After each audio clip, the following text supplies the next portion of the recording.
Hello students. आज की video में हम ज्वालामुखी के जो बचे हुए क्वेश्चन हैं उन्हें समाप्त करेंगे। पिछली वीडियो में हमने ज्वालामुखी की पिछली वीडियो थी जिस पे हमने 30 क्वेश्चंस कंप्लीट किए थे। अब 30 से बाकी जितने भी बचे हुए क्वेश्चन हैं वो कंप्लीट करेंगे। तो स्टार्ट करते हैं। 31st वाला क्वेश्चन यहाँ पे पहुँच आपसे पूछा है कि फॉसा मैग्ना ये क्या है। एक ज्वालामुखी है, ब्रह्मसूत्र पर्वत है, वी आकार की घाटी है, दरार घाटी है। फॉसा मैग्ना एक्चुअली एक रिफ्ट है, यानी एक दरार घाटी है जो भ्रंश के द्वारा निर्मित हुई है।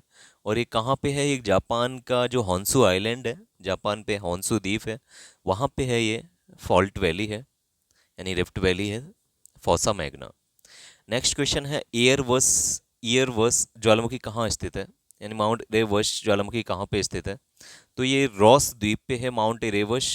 माउंट एरेवस कहाँ पे है? रॉस द्वीप पे है। और रॉस द्वीप कहाँ पे है? तो ये अंटार्कटिका महाद्वीप पे है। ठीक है, रॉस आइलैंड अंटार्कटिका महाद्वीप पे है। ऑप्शन सी यहाँ पे करेक्ट है। अगला है माउंट एटना ज्वालामुखी किस द्वीप पर स्थित है। तो माउंट एटना आपका सिसिली द्वीप पे स्थित है। और सिसिली किसका आइलैंड है? ये इटली का आइलैंड है। ठीक है, तो माउंट एटना आपका सिसिली का एक्टिव वॉल्केनो है, एक्टिव वॉल्केनो है, जागृत ज्वालामुखी है। अगला है क्वेश्चन नंबर 34। तो 34 क्वेश्चन पूछा है कि निम्नलिखित में से कौन सा एक ज्वालामुखी पर्वत नहीं है। इनमें से कौन सा एक वॉल्केनिक माउंटेन नहीं है।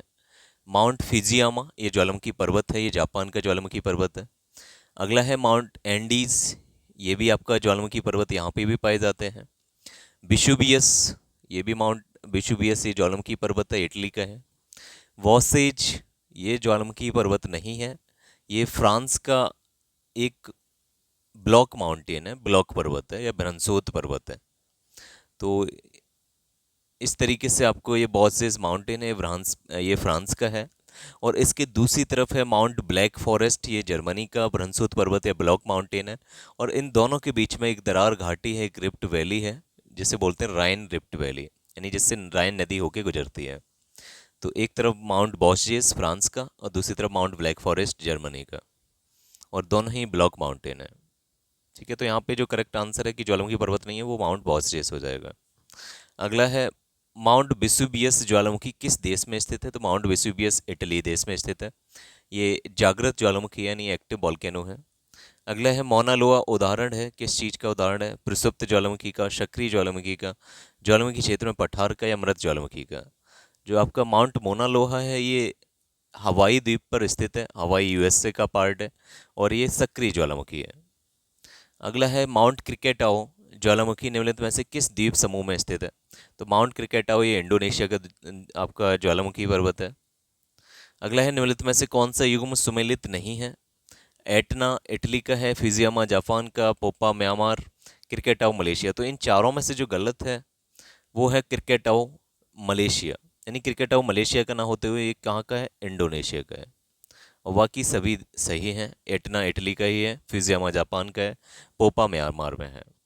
अगला है किलिमांजारो पर्वत निम्नलिखित में से किस महाद्वीप में स्थित है। तो किलिमांजारो तंजानिया का पर्वत तंजानिया में स्थित है। और तंजानिया कहाँ पे है? तो ये अफ्रीका में है। ये जो माउंट किलिमांजारो है ये ज्वालामुखी से बना हुआ पर्वत है, और ये अफ्रीका का सबसे ऊंचा पर्वत है। अगला है एल मिस्टी, ये ज्वालामुखी किस देश में है। तो एल मिस्टी जो ज्वालामुखी है वो पेरू देश में है, पेरू यानी दक्षिणी अमेरिका में। अगला है ज्वाल खंडा अस्मी, या जिसे इंग्लिश में पायरोक्लास्टिक मटेरियल कहते हैं, ये क्या होता है। तो पायरोक्लास्टिक मटेरियल में जो आपका लावा होता है, यानी जो मैग्मा ऊपर निकल के आए जिसे लावा कहते हैं, तो वो भी लावा लावा भी होता है, और उसमें जितने भी ठोस पदार्थ होते हैं तो उनके भी टुकड़े होते हैं, यानी चट्टान और लावा दोनों को हम पायरोक्लास्टिक मटेरियल कहते हैं। तो यहाँ पे ऑप्शन ए सही रहेगा।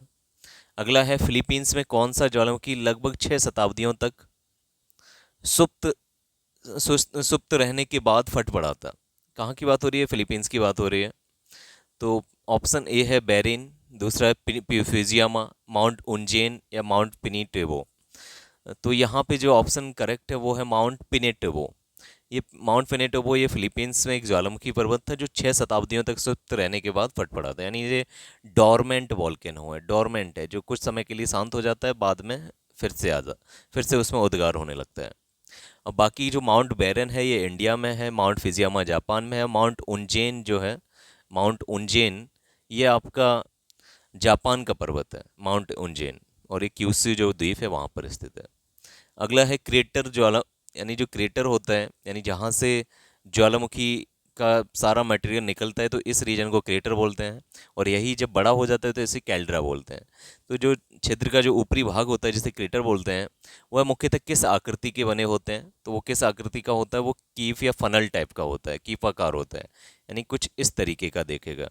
ऊपर ज़्यादा चौड़ा होगा, नीचे कम चौड़ा है, यानी कीपाकार या फनल शेप में दिखेगा। अगला है निम्नलिखित में से कौन सी गैस ज्वालामुखी उद्भेदन के समय नहीं निकलती है? तो इन चारों जो चार यहाँ पे गैसों के प्रकार दे रखे हैं, उनमें से ऑक्सीजन गैस डायरेक्टली आपकी ज्वालामुखी उद्भेदन से नहीं निकलती है। अगला है ज्वालामुखी के उद्गार के समय निकलने वाली गैस में जलवाष्प की मात्रा कितनी होती है? तो लगभग 80% के करीब आपकी जलवाष्प ही दिखेगा। यानी जितना भी आपका ज्वालामुखी निकलेगा उसमें से जितनी भी गैस निकलेगी, तो गैस में से 80 से 90% आपका वाटर वेपर होगा। विश्व का सर्वाधिक ज्वालामुखी वाला क्षेत्र कौन सा है? तो विश्व का सबसे ज़्यादा जो ज्वालामुखी वाला क्षेत्र है वो आपका फिलीपींस द्वीप समूह के आसपास है। अगला है निम्न में से कौन सुमेलित नहीं है? शांत ज्वालामुखी देवबंद, देवबंद ये ईरान में है। जागृत ज्वालामुखी स्ट्रोम्बोली, प्रसुप्त ज्वालामुखी क्रिकेटाओ और निष्क्रिय ज्वालामुखी एटना। तो इन चारों में से जो सुमेलित नहीं है यानी जो गलत है वो है ऑप्शन डी, यानी जो एटना है ये आपका इटली का आपका आइलैंड है, द्वीप है, ज्वालामुखी पर्वत है। ये निष्क्रिय नहीं है, ये एक्टिव है। ठीक है, ये एक्टिव है यानी जागृत है। बाकी के तीनों सही हैं। शांत देवबंद जो ईरान का है वो शांत ज्वालामुखी है। जागृत ज्वालामुखी है स्ट्रोम्बोली, जिसे लाइट हाउस ऑफ मेडिटेरियन सी कहा जाता है या भूमध्य सागर का प्रकाश स्तंभ कहा जाता है, ये भी इटली का ही है। प्रक्षुब्ध ज्वालामुखी है आपका क्रिकेटाओ, यानी कुछ समय के लिए रुक जाता है फिर से उसमें उद्गार होने लगता है। तो ये माउंट क्रिकेटाओ ये इंडोनेशिया का है। तो यहाँ पे ऑप्शन डी गलत था, यानी एटना ये जागृत ज्वालामुखी है। अगला है स्ट्रोम्बोली ज्वालामुखी कहाँ स्थित है? तो स्ट्रोम्बोली ये आपका इटली का ज्वालामुखी पर्वत है, और ये कहाँ किस द्वीप में स्थित है? तो इटली के लिपारी द्वीप में स्थित है। अगला है निम्न में से कौन विश्व का सबसे ऊंचा ज्वालामुखी पर्वत है? तो विश्व का सबसे ऊंचा ज्वालामुखी पर्वत इन चारों में से देखें तो माउंट कोटोपैक्सी, और विश्व का सबसे ऊंचा पर्वत यही है। विश्व का सबसे ऊंचा ज्वालामुखी पर्वत यही है।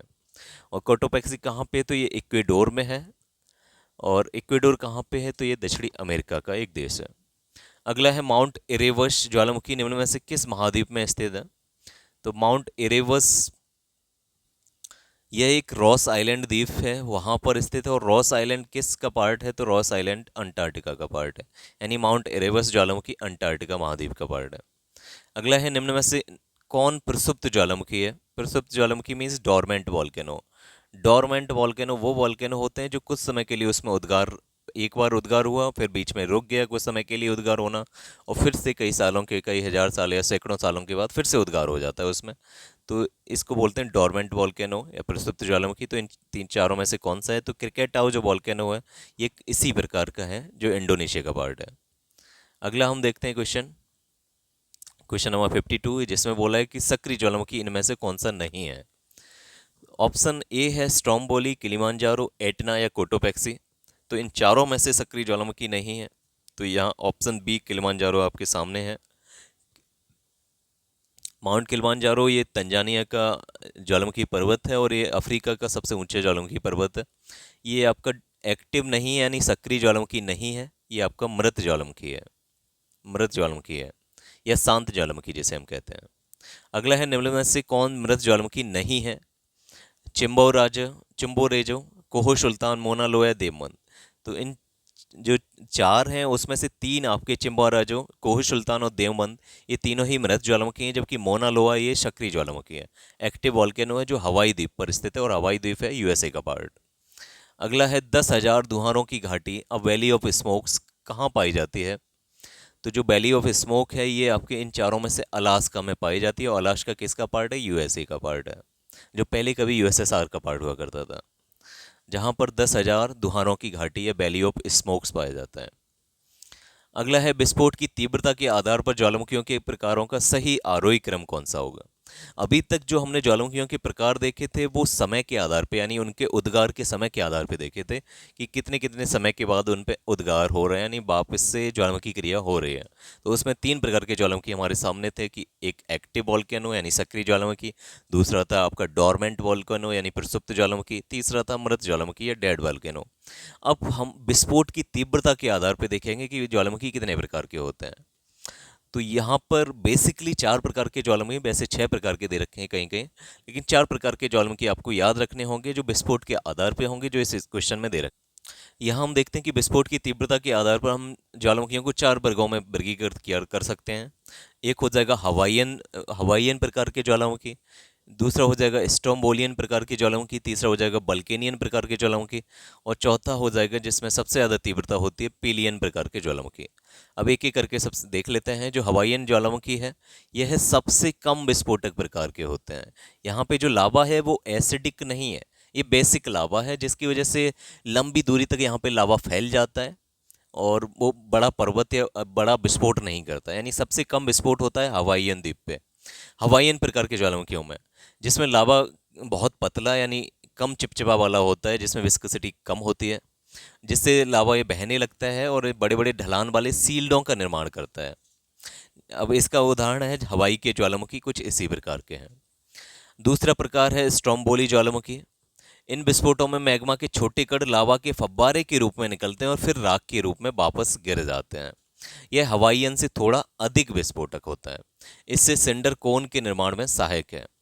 तीसरा प्रकार का ज्वालामुखी है बल्केनियन ज्वालामुखी। इस प्रकार के विस्फोट में अधिक चिपचिपा मैग्मा और अधिक गैस होती है। जब गैस की मात्रा अधिक होगी और जो आपका मैग्मा है वो हाईली विस्कस हो जाएगा, अधिक गाढ़ा हो जाएगा, तो वो अचानक से काफ़ी तीव्र विस्फोट करेगा, जिससे राख और गैस का एक बड़ा स्तंभ बन जाता है और राख के बड़े बड़े टुकड़े बाहर फेंके जाते हैं। और सबसे ज़्यादा जो शक्तिशाली और विनाशकारी विस्फोटक प्रकार का जो ज्वालामुखी प्रकार है वो है पिलियन प्रकार का ज्वालामुखी।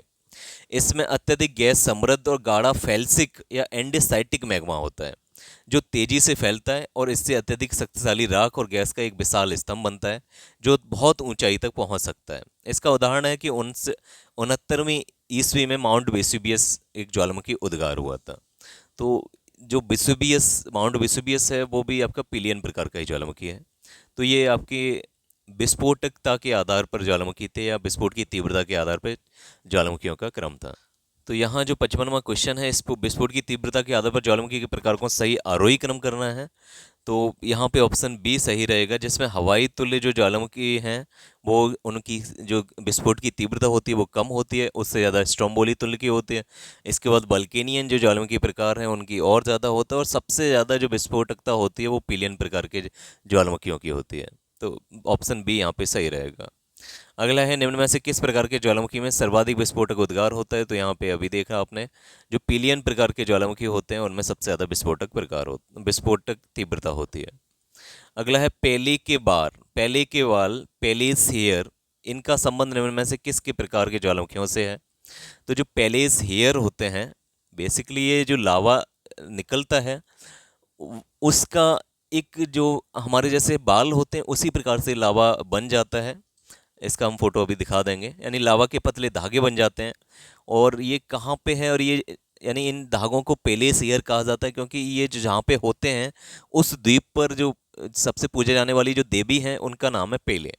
तो उनके बालों की तरह दिखते हैं। और ये कहाँ पे होता है, तो ये हवाई तुल्य द्वीप है, हवाई तुल्य ज्वालामुखियों के द्वारा होता है। और बेसिकली ये जो नाम आया ये हवाई द्वीप से ही आया है। हवाई द्वीप पर जो आप वहाँ की जो देवी हैं उनको उनका नाम है पेले, और उन्हीं के हेयर की तरह दिखते हैं लावा के पतले धागे, जिनकी वजह से उन्हें पेलेस हेयर कहा जाता है। यानी यहाँ पे ऑप्शन सी करेक्ट रहेगा। यहाँ पे इस डायग्राम में देख रहे होंगे ये आपका लावा ठोस रूप में जमा हो गया और इसके आसपास ये आपके पेलेस हेयर दिखाई दे रहे हैं, यानी लावा के पतले पतले धागे दिखाई दे रहे हैं, कुछ इस तरीके से ये दिखाई देता है। ठीक है, तो ये लावा पेलेस हेयर हैं और ये हवाई तुल्य ज्वालामुखियों में पाए जाते हैं।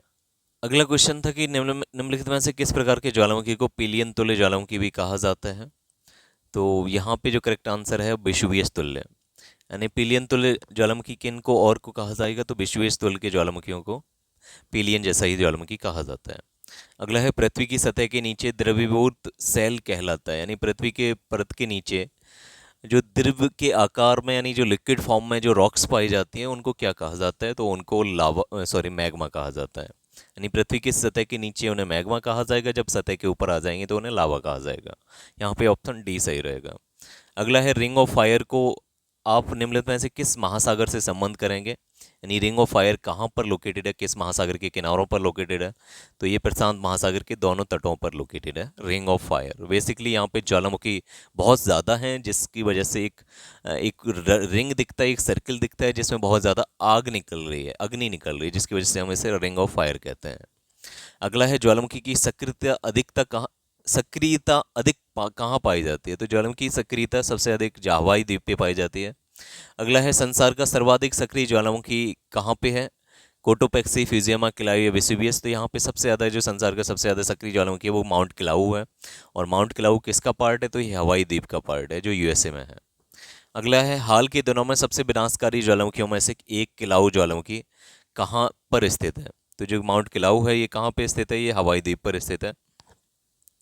अगला 65 वाला क्वेश्चन है कि कौन सा ज्वालामुखी के सबसे विस्फोटक प्रकार का उदाहरण है, बार्ड बसाल्ट ज्वालामुखी, सेंडर्स कोन ज्वालामुखी, कॉल्डेरा ज्वालामुखी या सील्ड ज्वालामुखी। तो इसका जो करेक्ट आंसर रहने वाला है वो रहेगा आपका कॉल्डेरा ज्वालामुखी, यानी इनमें से सबसे ज़्यादा विस्फोटक कौन सा होगा, कॉल्डेरा ज्वालामुखी। एक्चुअली कॉल्डेरा ज्वालामुखी क्यों होगा, क्योंकि जो भी ज्वालामुखी होता है उसका ऊपर क्या होता है, क्रेटर होता है। अब उसका क्रेटर जब बंद हो जाता है, जब दोबारा से फिर से उद्गार होता है तो पूरा क्रेटर नष्ट हो जाता है, क्रेटर को फाड़ते हुए आपका ज्वालामुखी निकलता है, तो उसमें कॉल्डेरा बन जाता है। तो यही जो सबसे ज़्यादा जो विस्फोटक प्रकार के ज्वालामुखी होते हैं उसमें अब क्रेटर नहीं पाया जाता, उसमें कॉल्डेरा पाया जाता है, यानी कॉल्डेरा क्रेटर से अधिक चौड़ा होता है। तो जो कॉल्डेरा प्रकार के ज्वालामुखी होंगे वो सबसे ज़्यादा विस्फोटक वाले होते हैं।